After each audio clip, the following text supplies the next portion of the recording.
Hola, bienvenidos y bienvenidas a este episodio de Léemelo. Yo soy Víctor Hugo Martín, es un gusto estar con ustedes. Hoy seré su anfitrión y tenemos en este bello foro a una poeta, novelista de origen maya que se llama Sol Quej-Mo. Muy bienvenida. Muchísimas gracias, Víctor Hugo, aquí estamos. Qué gusto tenerte aquí. Es un gusto recibirte en este programa para compartir tu gusto por los libros y también conocer de tu obra. Pero antes de que entremos a los libros en general, cuéntame, Sol, ¿cómo llegan los libros a tu vida? Diría que por accidente, porque del pueblo donde yo soy originaria, cuando yo niña, creo que no habría ninguna biblioteca. Ah, No había ninguna ¿ni en tu casa biblioteca. había libros? En mi casa era imposible que hubieran libros, Oh. porque inclusive la educación todavía se pensaba que era para los niños y no para las niñas. Y nosotros luchamos muchísimo en contra de mi papá para poder tener la oportunidad de estudiar la primaria completa y después dar un brinco a otro nivel. Entonces, tener un libro, yo creo que... Impensable. Un libro más como de lectura. Yo creo que los únicos que pudieron haber entrado en la casa fueron los de texto. Los de la escuela Los primaria. de la escuela primaria. ¿Cómo llegan los libros a tu vida? ¿Qué ese objeto te llamaba la atención? Sí, por accidente. Yo iba caminando en la ciudad de Mérida, en una ida accidental, porque hasta esa fue robada a mi papá. Ajá. Sí, o sea, él no estaba y me escapé para poder ir a Mérida. Muy bien. Entonces, en las afueras de una casa había mucha basura acumulada para que se llevara el camión. Ajá. Y entre ellos había también una apilación de libros. Y yo me acerqué y vi que los libros eran muy viejos, otros estaban rotos, pero me llamó la atención un libro de pasta café que decía Servidumbre Humana. Entonces... ¿Y tomaste el libro? Tomé el libro y vi el nombre del señor, William. Somerset. Y yo me quedé con si el señor había hecho el libro o si el señor había encuadernado el libro y lo había elaborado. Sí, ajá. Claro. No sabía mucho la diferencia de esas cosas. Sí. Entonces me quedé con ese nombre de William Somerset, pero le hacía yo una pronunciación especial como Mauman. Ajá, decía yo ese nombre, Mauman. Y empecé a leer Servidumbre Humana.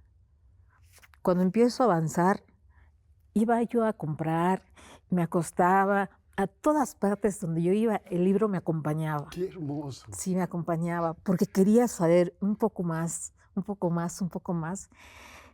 Y porque descubrí que dentro de los libros se podían conocer los otros países, los otros lugares que queremos imaginar y que sabemos que no los vamos a conocer en la vida real.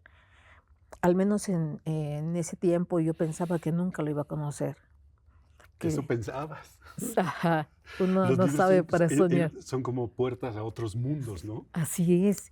Y yo me imaginaba a esas personas con sus grandes sombreros, con plumas, a este personaje que de verdad hasta el día de hoy, Víctor, detesto a esta Mildred, la odio y la detesto. La odio y la detesto. Cumplió su objetivo. Sí. Que la odiemos. Sí, fue cuando yo descubrí que los libros pueden despertar emociones en nosotros quienes leemos. Pueden hacernos sentir bien, pueden hacer sentirnos mal, tener temores o... Conocer cosas. Conocer cosas, sobre todo esto del terciopelo. Su vestido. Su vestido de terciopelo, el vestido de Mildred, que yo me lo imaginaba, así de por sí era largo, negro, y era el que siempre se ponía. Sí, que solo porque no tenía otro vestido. Sí. Y lo arrastraba. Yo hago esta comparación del terciopelo nuevo con el terciopelo que ya está desgastado y se le nota la claridad o como un punto de quiebre. y se nota que algo está demasiado viejo. Sí, claro. Entonces yo me imaginaba, pues qué viejo estará el vestido de Mildred. Y todavía así, el ego que tiene, ¿no?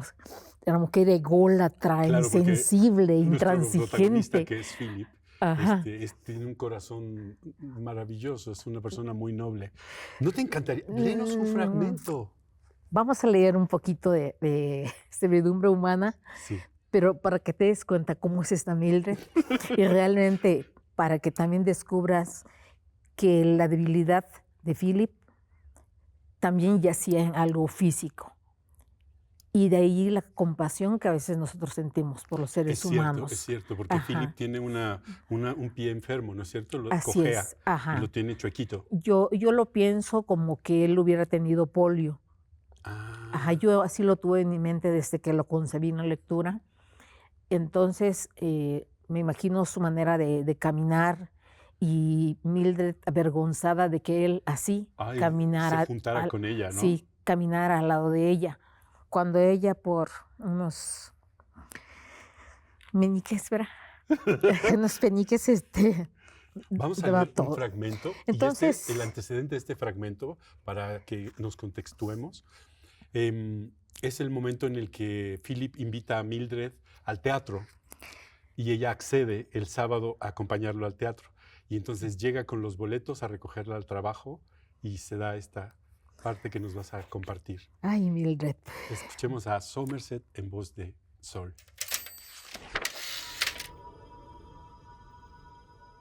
estoy desolada, le dijo con expresión de verdadero desconsuelo. Pero esta noche no puedo salir. ¿Por qué? No ponga usted esta cara tan seria, dijo riendo la muchacha. No es culpa mía. Mi tía se sintió mal anoche y hoy es el día que le toca a salir a nuestra criada. Estoy obligada, pues, a quedarme en casa. No puedo dejarla sola, ¿no le parece? Qué lástima. Eso quiere decir que en vez de lo que teníamos proyectado, le acompañaré a usted a su casa. Pero usted ha tomado ya las localidades y es lástima perderlas. Philip las sacó de su bolsillo y las rompió en pedacitos. ¿Por qué hace usted eso? No se imagine usted que yo puedo ir solo a oír una opereta estúpida. Había tomado las localidades por usted. Tampoco puede usted acompañarme a casa, si esta es su idea. ¿Ha combinado usted alguna otra cosa? No sé lo que quiere decir usted. No es culpa mía si mi tía está sola. Emborronó rápidamente a su cuenta y se alejó. Philip conocía demasiado poco a las mujeres, pues de otro modo habría sabido que es necesario aceptar todas sus mentiras, aún las más claras. Decidió apostarse cerca de la sala para ver a Mildred si salía sola. A las 7 se situó en la acera opuesta, miró en torno, pero no vio a Mildred. Al cabo de 10 minutos, vio salir a la joven con el abrigo y la bufanda que llevaba la noche con quien salió ayer. Por lo tanto, no se marchaba a su casa. Mildred le descubrió antes de que él vacilara, teniendo tiempo de esconderse. Tuvo un ligero sobresalto y se dirigió hacia él. ¿Qué hace aquí? Estoy tomando el aire. ¿Me está usted espiando, estúpido? Y yo que le quería a un hombre. ¿Y cree que un hombre iba a interesarse por usted? Un demonio interno le impulsaba a decir cosas ofensivas o empeorar la situación. Deseaba herirla como ella le hería a él. Tengo derecho a cambiar de idea si eso me ocurre. No estoy obligada a salir con usted. Le digo que voy a casa y no quiero que me siga ni que me espíe. Dé la vuelta y váyase a su casa. Abandone el campo y en adelante preocúpese solo por sus cosas. De pronto, el humor de Philip pasó de la cólera a la desesperación y con voz temblorosa dijo: No sea usted mala conmigo, Mildred. Usted sabe que la quiero mucho. Creo que la amo, con todo el corazón. ¿No puede usted cambiar de idea? Tomaré otras localidades e iremos a donde usted quiera. Le he dicho que no. Es inútil insistir. Lo he decidido. Y cuando yo decido una cosa, no cambio. Philip la miró durante un momento. Sentía su corazón lacerado por la angustia. No puedo seguir así, gimió Philip. Es demasiado degradante. Si me voy ahora, será para siempre. Si no viene usted conmigo, esta noche no me verá nunca. Figúrese qué disgusto. Todo lo que más puede decir es tanto mejor. Entonces, adiós. Hizo un ademán de despedida y se alejó lentamente, cojeando, con la esperanza de que le llamaran. Al llegar al primer farol se detuvo y volvió la cabeza para mirar. Esperaba que le haría una seña. Estaba dispuesto a olvidarlo todo, dispuesto a cualquier humillación. Pero la joven se había vuelto a mirar a otro sitio y seguramente no pensaba ya en él. Philip comprendió que estaba contenta de haberse librado de su presencia. La odio, de verdad que la odio. Cada vez la odio más. Cuéntame qué más cosas te contó este libro. ¿Qué te dijo? Bueno, Servidumbre Humana estaba hecho en dos partes. Yo me había quedado con la historia nada más de que Philip insistía. Philip se había degradado tanto hasta el nivel de rentar un departamento para que viviera ella. Y su vida nunca fue realmente reconocida por Mildred, el amor que él profesaba. Nos suena familiar, ¿no? Parece un sentimiento que reconocemos. Sí, era un amor enfermizo. Sabemos en dónde está Philip y lo que le pasa. Sol, gracias por traer el radar y poner a Somerset en nuestro horizonte. Vamos a seguir platicando con Sol. Vamos a una pequeña pausa y volvemos. No se muevan de ahí.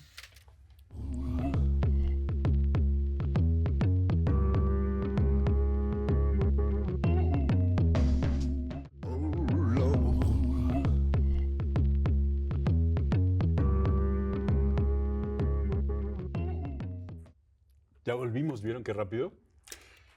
Sol tiene una amplia trayectoria académica. Estudió la licenciatura en Educación, y luego estudiaste la licenciatura en Derecho, y luego una maestría en Derechos Humanos. ¿Te gusta la escuela? Me gusta estudiar siempre, me gusta todo, me gusta trabajar, pero sobre todo me gusta aprender cada día, cada día. Sí, pero tú te lo tomas en serio. Yo sí, yo voy a aprender y aprendo. Qué bonito. Oye, cuéntame un poco, ¿cuáles son tus rituales para leerte? ¿Tienes un lugar específico para leer? ¿Te gusta hacerte un cafecito? ¿Te gusta una hora del día? ¿Cómo es tu acercamiento con los libros ahora? Bueno, cuando yo tengo un material que me llama mucho la atención, vamos a pensar que será alguno de Márquez. O los nuevos talentos, por ejemplo, que hay que también acercarse. Claro, conocerlos. Y conocer y criticar. Sí, criticar porque se aprende mucho también. Totalmente. Entonces, yo agarro ese libro. Si no tengo, por ejemplo, muchas cosas que hacer durante el día, leo en mi oficina. Si tengo trabajo de oficina, pues me aguanto porque sí siento la necesidad de leer. Me aguanto y ya leo en la noche. Me gusta leer en una hamaca. Qué rico. Sí, en una hamaca. O también me gusta leer en el piso, boca abajo sobre una almohada y con el libro en el suelo. Me gusta mucho esa posición. Sol, ¿eres capaz de leer? ¿Lees un solo libro hasta que lo terminas? ¿O lees varios libros? ¿O tienes uno en la cabecera de la cama, otro en el coche, otro en la oficina, otro en la... ¿Cómo es? Bueno, yo puedo leer paralelamente varios libros. Ajá, sí, y tengo la idea de cada uno, o sea, cómo va. Eh, pero si es una obra como esta de Servidumbre Humana, Ajá. No, ese te lo tengo quieres ansias, acabar. ansias, y quiero que no haya espacios para otras cosas más que para el libro. Entonces depende de lo apasionante, de cómo te enganche ese libro, el cómo lo puedes dejar en la cabecera y estar hasta en la noche otro día, o no soltarlo y estar leyéndolo Ajá, constantemente. sí, o sea, dependiendo de la primera emoción, que cómo sea el protagonista, o los lugares que visita el protagonista o la protagonista, me llaman mucho eso, Claro. sobre todo las obras de época. Ay, ¿te gusta la Me época? fascinan las obras de época. Sí, a mí también. Sí, entonces esas, Recrear imagina, todos los carruajes sí, y la vida en ese entonces y cómo todo ajá. funcionaba y Y los se vestían. lodazales, sí, los lodazales con piedras, Ajá, todo ajá. eso me fascina. O sea, son de los libros que inicio y es hasta que termino. Ya como digo, de los nuevos escritores, pues voy leyendo pausadamente, algún otro tipo de lectura que me haya llamado porque voy a dar clase o porque voy a hacer Eso te iba a preguntar. conferencia. Cuando tú haces la carrera primero en educación Ajá, y luego derecho ujú, y luego una maestría en derechos humanos, así es. durante toda esta época en la que aprendiste tantísimo, ¿hubo autores que te movieron, que te cambiaron la forma de pensar o ampliaron tu panorama y que dijiste, qué bárbaro? Bueno, Iván Illich en la educación no escolarizada fue uno de los que me llamó mucho la atención, Cuéntame. porque él enseñaba como enseñaban, vamos a decir, los profetas de hace tiempo, ¿no? Que caminaban y la gente seguía y escuchaba y aprendía. Ajá, Ah, entonces ese tipo de educación a mí me parecía muy bueno para los estudiantes de nivel preparatoria o universidad. que son más inquietos, que no Ajá, los puedes tener sentados oyendo a un maestro 2 horas. ajá, y yo que soy una persona que enseña y quiere que el alumnado a la primera que le explique lo entienda, Ajá. ¿sí? Entonces soy exigente con ellos como conmigo. Y pienso que cuando uno está más relajado y está mirando y está en el ambiente, entonces va siguiendo a la persona, le va escuchando, le va prestando atención.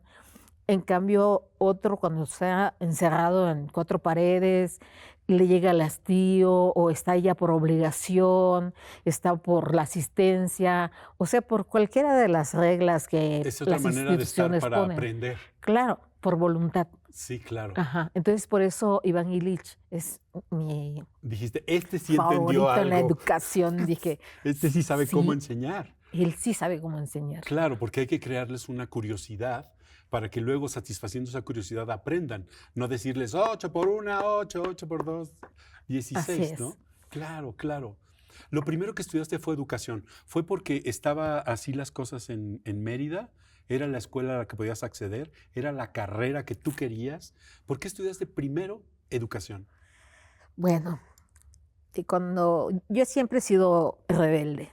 Desde pequeña he sido muy, muy rebelde. Ok. No iba a estudiar educación, no iba a estudiar derecho, o sea, yo no sabía. Yo, cuando tenía 9 años, sí sabía cómo quería verme en el futuro. Me vi en unos estudiantes de Chapingo, me Ah, vi ese futuro. dijiste, así. Así quiero vestirme como ellos cuando estudie, así pensé.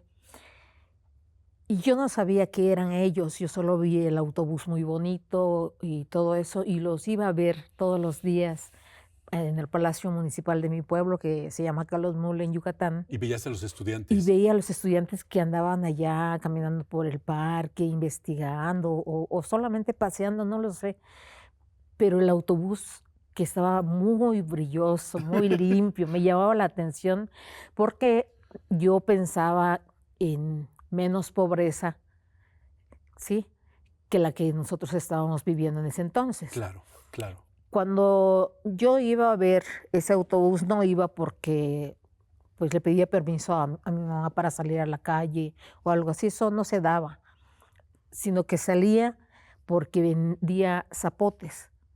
Ajá. Ah, Entonces yo iba con mi porque bolsa de zapotes. porque me recordaste al segundo libro que escogiste, que es García Márquez, que tiene su cultura y la nuestra son como parecidas, ¿no es cierto? Ajá. Cuando habla del campo, de la fruta, de la vendimia, del servicio, tiene una conexión directa con nosotros. Así Por eso es. cuando escogiste García Márquez, yo dije, claro que sí, vamos a leer García. Leemos un extracto de... Claro, por Vamos favor. escogiste un fragmento del Coronel, no tiene quien le escriba, ¿verdad? Así es. Vamos entonces a leer. ¿Lo lees para mí? Con gusto. Gracias.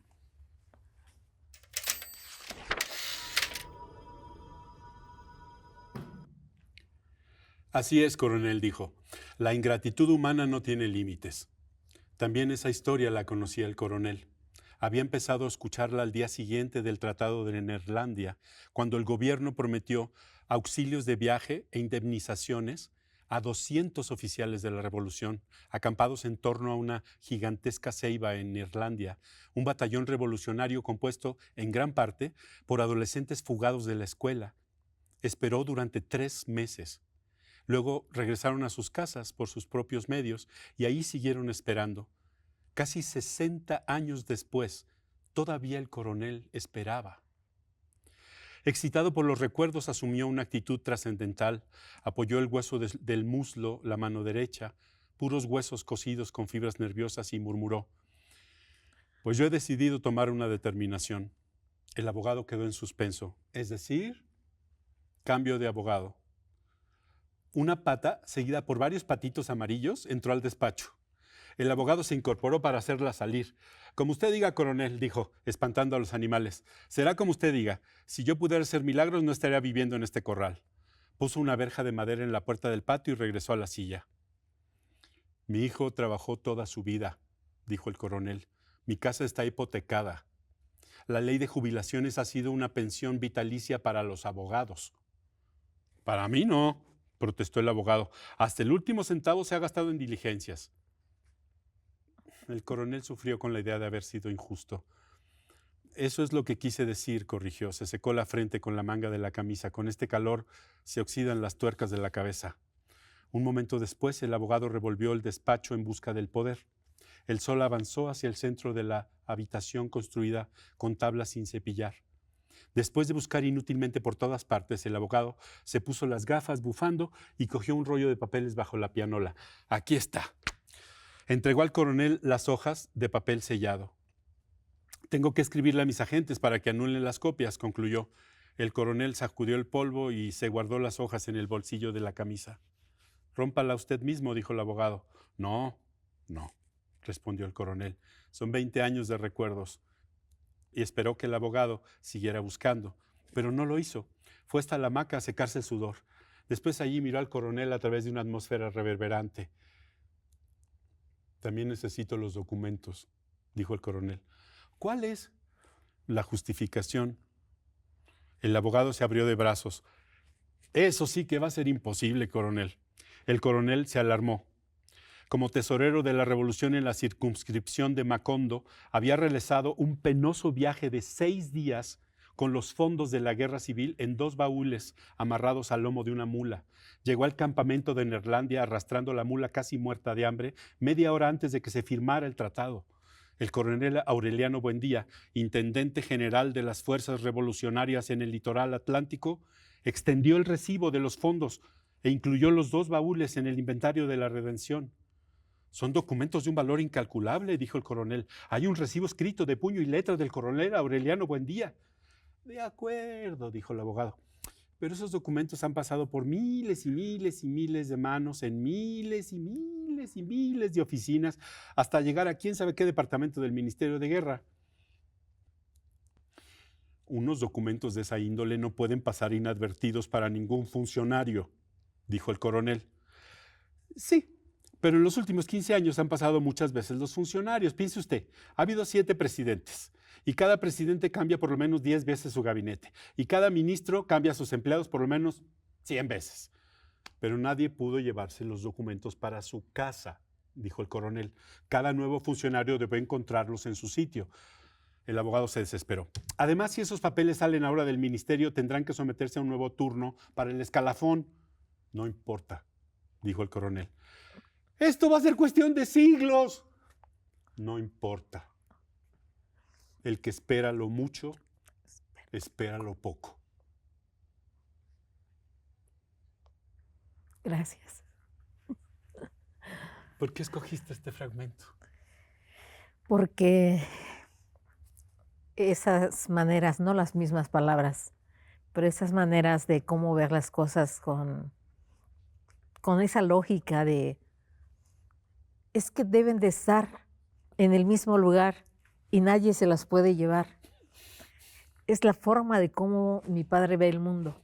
Ay. Sí. Mi papá no podría entender como esto de venir a conversar contigo y de que mucha gente va a entender de cuáles obras están hablando. Porque a él le digo, papá, es que tengo que escribir de noche. Escribo 2 horas y media cada noche y por eso no duermo bien todos los días. Ay, pero ¿por qué no vas a dormir? ¿Cuánto más te lleva escribir un cuento? Es la cuento. Dame las hojas de papel y ahorita te escribo un cuento. Claro, entonces el coronel te recuerda a tu padre. Ajá, entonces pienso en esa limitación de cómo en la logicidad de las personas según su tiempo, las cosas no pueden cambiar. Si le hubiera dicho, en este caso, un nuevo abogado al coronel, es que ahora ya está digitalizado, se hubiera espantado. Hubiera dicho que quién lo desapareció, por qué lo borraron, o sea, quién lo quemó. No lo hubiera entendido. Entonces, esto del coronel me lleva también a la, bueno, ya no existencia de un anciano que vivía en contraesquina de mi casa, su casa allá en Mérida, Yucatán, que se dedicó a fabricar un buzón. En estos tiempos se dedicó a fabricar, a limar la madera, a hacer los trocitos que iba a necesitar, a pintarlos. Sí, hizo así de doble agua. Y yo fui a casa de él a comprar en una ocasión una pieza de hielo. Sí. Y dije que está muy bonito el buzón. Y responde la esposa del ancianito. Ay, ese señor que está loco, que hizo esto. Y yo dije, está muy bonito. Y me dijo, sí, pero él no sabe que nunca le van a escribir. Entonces yo dije, él es el coronel que no tiene quien le escriba. Qué hermoso. Sí. Qué parecido es como Latinoamérica somos solo un gran país dividido por fronteras, ¿no es cierto? Por territorialidades. Oye, vamos a ver si cabe en esta sección una parte que quiero meter, un libro buenísimo que trajiste. El libro del amor se llama este libro. Y es nada menos La Pastora Marcela y El Quijote, de Miguel de Cervantes.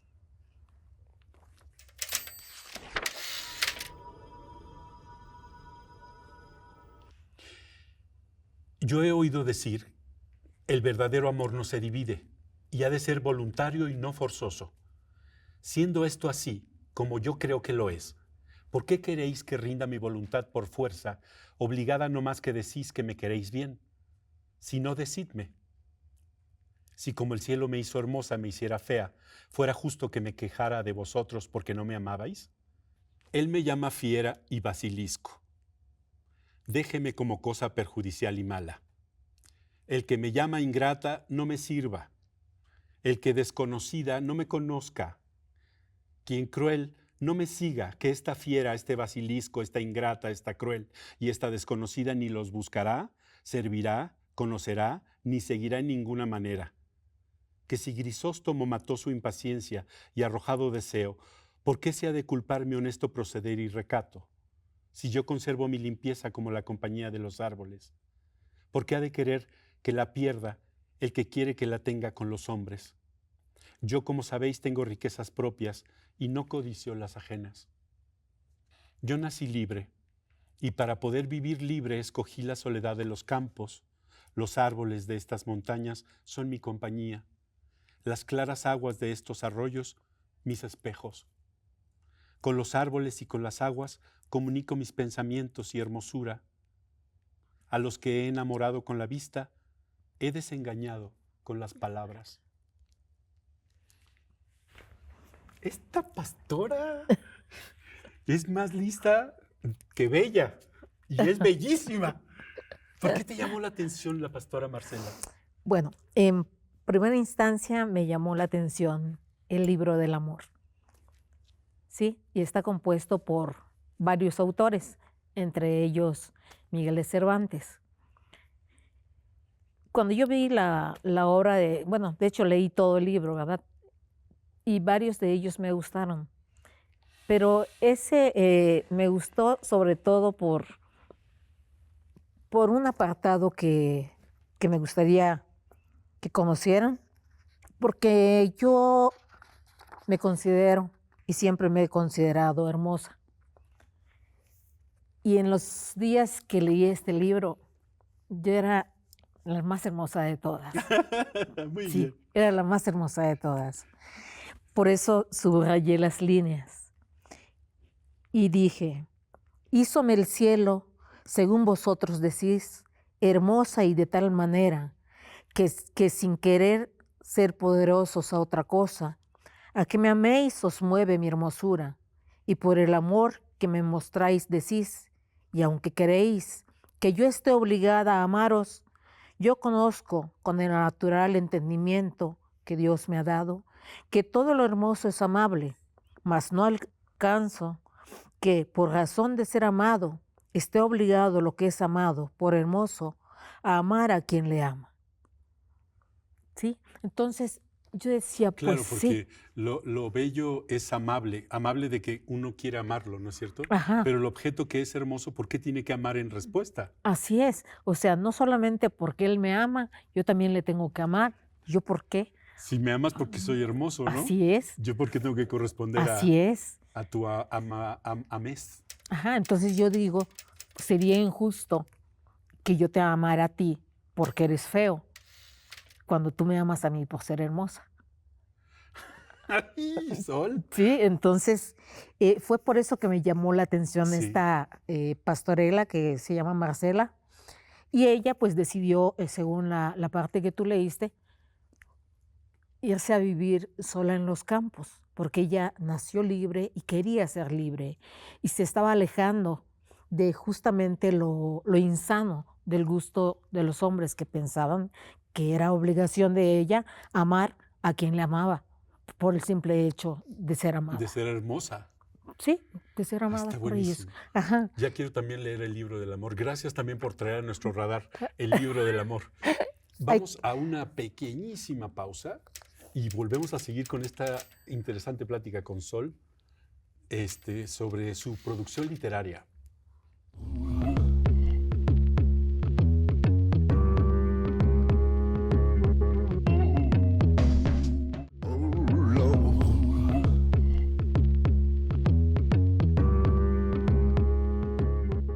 Ya estamos aquí de regreso con Sol Quejmo. No, tengo una enorme curiosidad que ya vamos a pasar al material de Sol Quejmo, que es amplísimo. Has hecho narrativa, has hecho poesía, escribes en maya. Si una persona que escribe en español y que es conocidísima, es un triunfo que le publiquen. ¿Cómo una persona de Mérida que escribe en maya logra que le publiquen? Mi pueblo, Calotmul, es el pueblo que está unido, pegado al otro pueblo que se llama Tizimín, Sí. la ciudad de Tizimín, Ciudad de Reyes. Allá es donde yo vivía cuando sucede la publicación de Tella, un corazón de mujer, que es la primera novela en Pero Latinoamérica. yo creo que tuvo que ver que tienes un carácter y te diriges hacia donde quieres, buscas y logras. ¿Cómo fue eso? ¿Cómo lograste tener en tus manos un libro escrito en maya? Bueno, fue por una beca. Yo tuve la beca de escritores en lenguas indígenas Del Fonca. del FONCA. Uh-huh. Sí, lo tuve en 2003 Sí. e hice un proyecto para poder entregar al FONCA una crónica y relato histórico. Ajá. Ajá. Y me puse a escribir y el contenido me llevó a un formato de novela.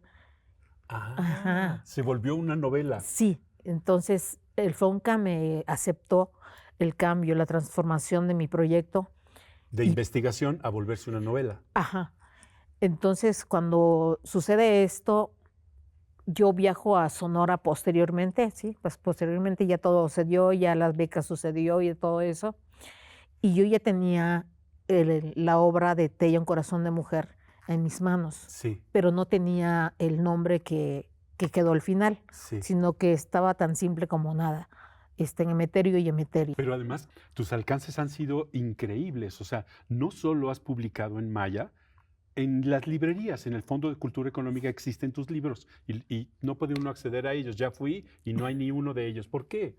Bueno, porque las instituciones, las editoriales, no se voltean a ver el material porque dice escrito en lengua maya. Así como los mismos expositores, como las mismas instituciones de México, así como los organizadores de ferias colocan en un lugar aparte escritores en lenguas originarias, ¿por qué no los colocan, lo que yo siempre he exigido, por qué no los colocan en el lugar donde están los clásicos, donde están los de tal o cual librería pues, universal, qué sé yo, por ejemplo, por qué no se voltea, qué sé, Porrúa, Sí, las grandes. así, Gandhi, Planeta? Pero hay una cosa que te reivindica y es que el mundo lo sabe y conoce su importancia y existen en muchos idiomas y en muchos países publicados los libros de Sol. Aquí tengo en mis manos uno de, ¿este es japonés? Chino, Es chino. sí. ¿Y también ha sido traducido en qué idiomas? Tengo otros libros en japonés. Está la novela que fue premio Nezahualcóyotl de Literatura Indígenas 2014, Solo por ser mujer. ¿Solo por ser mujer? Sí, Solo por Qué ser hermoso mujer. título. Y Solo por ser mujer le ha ido como le ha ido. Y justamente esta novela es la que más críticas positivas ha recibido en todo el mundo y se ha traducido en inglés, en marroquí, al árabe, al hindú, al japonés, al chino también. Un proyecto que la misma UNAM hizo enlace con la Embajada de China. Y en China pues tienen programas que están planteados, no sé si para selección de obras especiales, que andan en búsqueda de ello, al conocer que estaba en japonés 5 veces reeditada y publicada.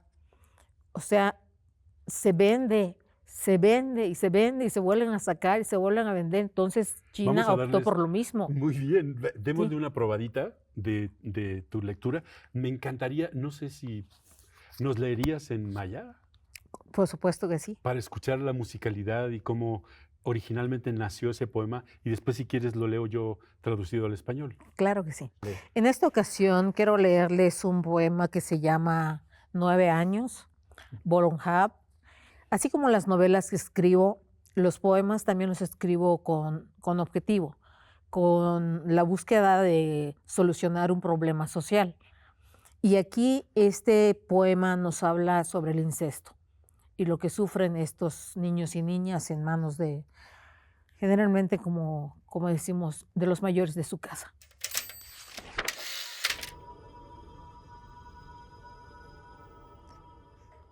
Bolonjab. Tinchukawa shakhabob, kamanen ti bolonjab. Kukinam, hachiyahukinam, shikchahupishil suhui, mankinalil natzilil, sahkil, mukya, ya mukya sansamal. Kuhel pahalin wotel, hataan, tumenumukil kasil tukul, wala humpeso, humpel si balutialin na. Ukish pahulkoch uba alchail. Kuhay kuba tuyok oluhats nok. Unok il suhuipal. Kuhatal. Kuchachal. Kubeti kuyok olingwol.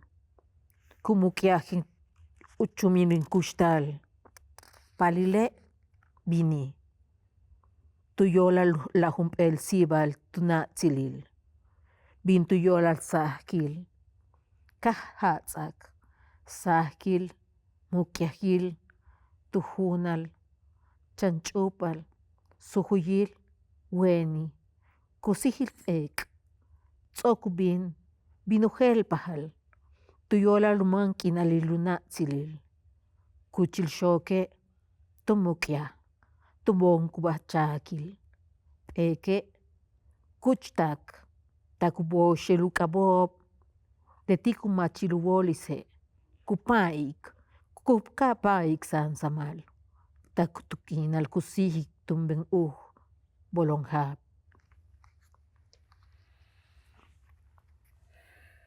¿Quieres leerlo del libro? Sí, claro. ¿Sí, no? Aunque no entiendo literalmente lo que nos compartes, se percibe naturalmente el poder de las palabras, el dolor, la impresión. Vamos a leerlo en español porque quiero saber qué dice exactamente. 9 años. Pasé de los 8 años. Cumplí 9 años. Duele. Duele mucho. Se ha roto el cristal de la inocencia. Día de la madre. Temor. Dolor. Dolor más fuerte cada día.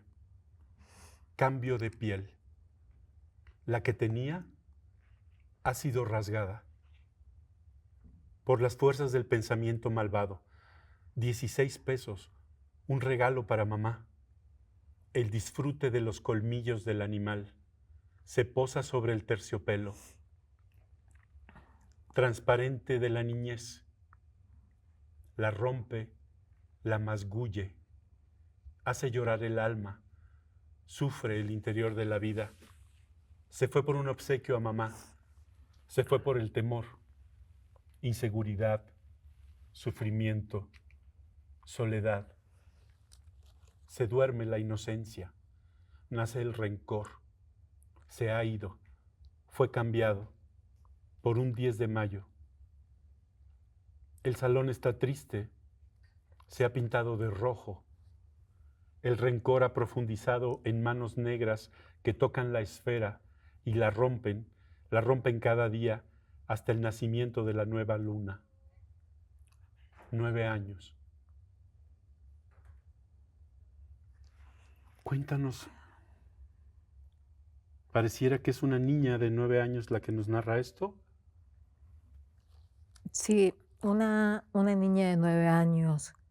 En las escuelas, no sé si hasta hoy día, antes se hacían trabajos manuales y los niños hacían para entregarle un regalo a la mamá en el Día de la Madre. Sí.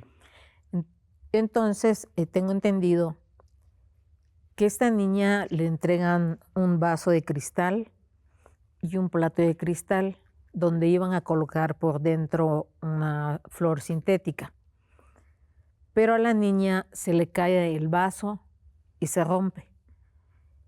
Entonces se llena de miedo, tal vez miedo a que le peguen por su mamá, a que la regañen, a que lo que fuera a pasar en su casa. Y desafortunadamente se lo confía a quien menos se lo debió de confiar, a su abuelo. Y le dijo a su abuelo cuando fue a comprar que se rompió su vaso y no tenía el dinero para que lo volviera a comprar. 16 pesos. Y él le preguntó de cuánto costaba y ella dijo 16 pesos. Y él le dio los 16 pesos y le dijo, cómpralo. Y luego se los cobró. Y luego la violó a cambio de los 16 pesos. Oh. Ay, Sol, qué poderoso. Y qué real. Y qué... Qué doloroso. Sí. Y sigue sucediendo. Todos los días, a todas horas sigue sucediendo. Somos uno de los países con la estadística más alta de abuso sexual infantil. Y para desfortuna se habla mucho de la temperatura del estado de Yucatán. Es como el número 1 del país donde se sufren estos abusos a a niños y niñas. Si fuera la temperatura es porque se les funde el cerebro a esos adultos que son Sí. capaces de pensar, abusar de un infante. Sí, pero así es. Tienes otro que me encantaría. ¿Cómo se llama este? De este poemario, del anterior, que se llama De mis letras en las paredes de la vagina, sale el de 9 años. Y acá tengo Los lamentos del himen, que es el segundo poemario de un proyecto de 3 poemarios.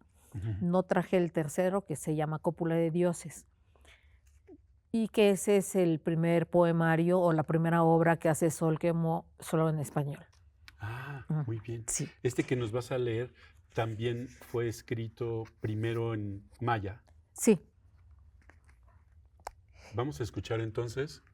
Aquí en este poemario seleccioné uno que le quiero dedicar a mi mamá, a mi madre, que se llama doña Gabriela, y que ella tuvo la desfortuna de vivir en los tiempos que le tocó cuando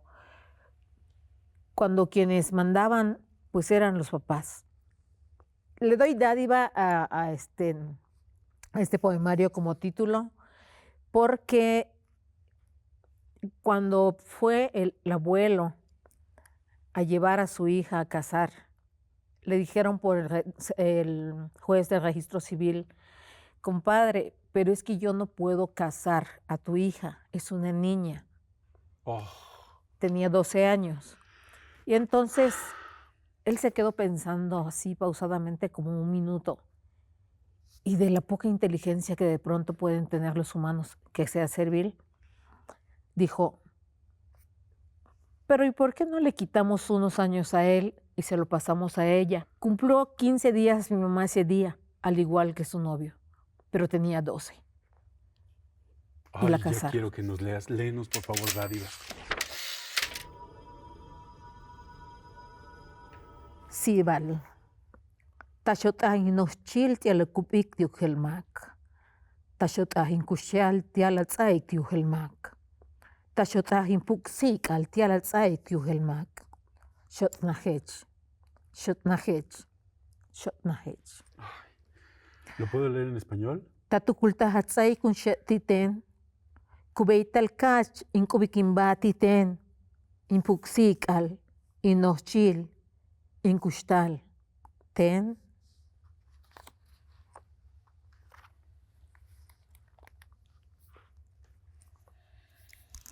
Dádiva. Dividiste mi edad para dársela a otro. Dividiste mi vida para dársela a otro. Dividiste mi corazón para dárselo a otro. Dividiste, dividiste, dividiste. ¿Acaso pensaste en darme un pedacito a mí? ¿Acaso yo merecía compartir conmigo el corazón, mis años, mi vida, a mí?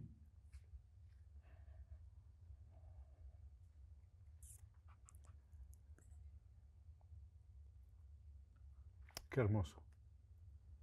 Qué triste.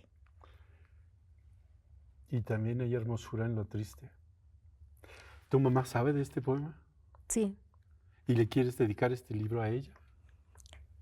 El poema se lo he dedicado varias veces y ella sabe que le tengo dedicado un libro que se llama Tamilak Mentunkulilov, El llamado de los tuncules, que es una novela histórica, también ya traducida al japonés, y se la dediqué para mi madre que no sabe leer.